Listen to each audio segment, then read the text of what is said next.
Hello friends, welcome to our YouTube channel Asan Ra for you.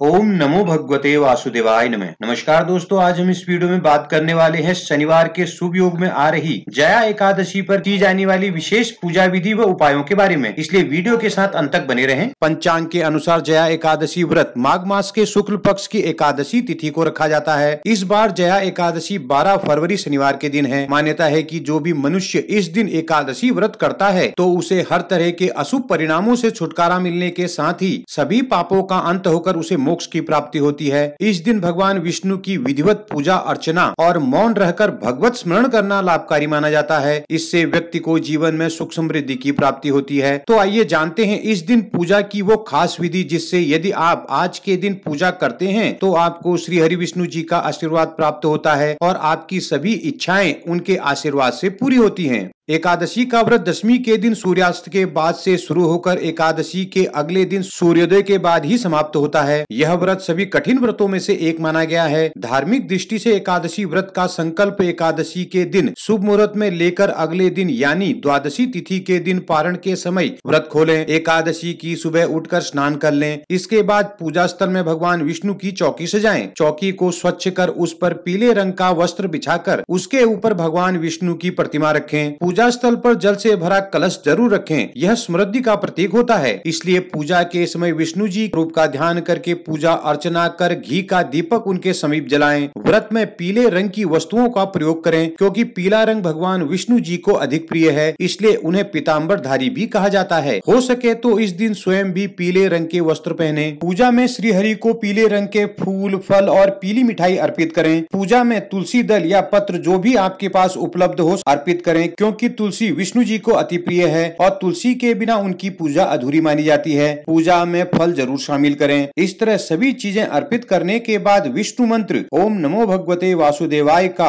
एक तुलसी की माला जप करें और एकादशी व्रत कथा का पाठ करें। ध्यान रखें कि इस खास दिन पर कथा जरूर पढ़ें या सुनें। इसके बाद लक्ष्मी जी के साथ उनकी आरती करें। अगले दिन द्वादशी तिथि पर पूरे विधि विधान के साथ व्रत का पारण जरूर करें। इससे व्रत का पूर्ण फल आपको प्राप्त होगा। कहते हैं कि व्रत का पारण अगर सही तरीके से किया जाए तो व्रत का फल अवश्य मिलता है, इसलिए व्रत के पारण के शुभ मुहूर्त का ध्यान रखते हुए व्रत का पारण करें। कहते हैं कि कुंडली में अगर शनि उच्च का हो तो व्यक्ति को लाभ होता है, इसलिए शनि को शांत रखना आवश्यक माना गया है। ज्योतिष अनुसार शनि देव जब अशुभ फल प्रदान करते हैं तो व्यक्ति को तरह तरह की परेशानियों का सामना करना पड़ता है। शनि न्याय के देवता हैं। शनि व्यक्ति के कर्मों के आधार पर ही अच्छे और बुरे फल प्रदान करते हैं, इसलिए शनि देव को कर्म फलदाता भी कहा जाता है। शनिदेव को प्रसन्न करने और उनका आशीर्वाद प्राप्त करने के लिए शनिवार का दिन उत्तम माना गया है। इस बार एकादशी